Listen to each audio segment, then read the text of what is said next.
రాజీనామా చేయించడం వల్ల. అవును అవును. ఇప్పుడు ఆ మూడిట్లో ఒకటొకటే వస్తుంది. అంటే ఇప్పుడు కూడా మోపిదేవి వదులుకోవడం వల్ల వచ్చినాయి, మిగిలిన రెండు వేదమస్తారు. వాళ్ళిద్దరునేమో పార్టీ మారి వాళ్ళే మారి. అవును. ఇటు ఈయన అంటే కృష్ణయ్యకే వచ్చినట్టు ఒక రకంగా. సింపుల్ అండి. వాళ్ళకి మా బాగా ఏదో అడావిడి చేసి ఉంటారు. ఇప్పుడు భేదమస్తాను వ్యాపారాలు ఉన్నాయి, నిజంగా తేలుస్తామని చెప్పుంటారు. ఇప్పుడు కార్యకర్తలు కాపాడుకోవడానికి ఆయన ఇడికి వచ్చేసేస్తాడు. ఇది మోపిదేవి లాంటి వాళ్ళది ఏంది అంటే ఏదో పొలిటికల్ దాన్ని ఏమంటారు డీల్ ఏదో ఉంటుంది. కానీ ఒకటి, నాగబాబు మంత్రి పదవి ఎప్పుడైతే అనౌన్స్ అయ్యిందో క్యాబినెట్లు ఇస్తారని, పిఠాపురంలో అలజడి అయితే మొదలైంది. అంటే అది పిఠాపురంలో రాజకీయాలు ఎప్పుడు చాప్ కింద నీరులాగే ఉంటాయంటారు. ఎందుకంటే అక్కడ వర్మేమి ఆయన కొన్ని బలహీనుడు ఏం కాదు, ఒక స్ట్రాంగ్ క్యాండిడేట్, ఇండిపెండెంట్గా కూడా గెలిచే సత్తా ఉన్న వ్యక్తి.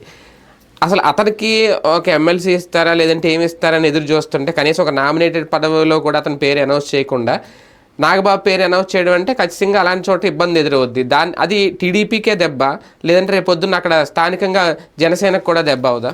ఒకసారి మీరు మన పాత వీడియోలు చూడండి, మన డిబేట్లో నేను చెప్పాను, ఇక్కడ వర్మ ఆ ప్రాంతపు రాజకీయాల నుంచి పక్కకి వెళ్ళిపోవడం బెటరు. ఆయన రాజకీయ భవిష్యత్తు కూటమిగా ఉన్నంతసేపు ఆయన వల్ల కాదు, ఇక రాదు, సాధ్యం. కానీ బాబు గారు హామీ ఉంది కదా సార్ అక్కడ బాబు వర్మకి. బాబు గారు ఆయనే ఓపెన్ గా చెప్పాడు కదా, బాబు గారు చెప్పడం వల్ల నేను ఆ సీట్ వదులుకున్నాను, ఈయన సపోర్ట్ చేస్తున్నానని.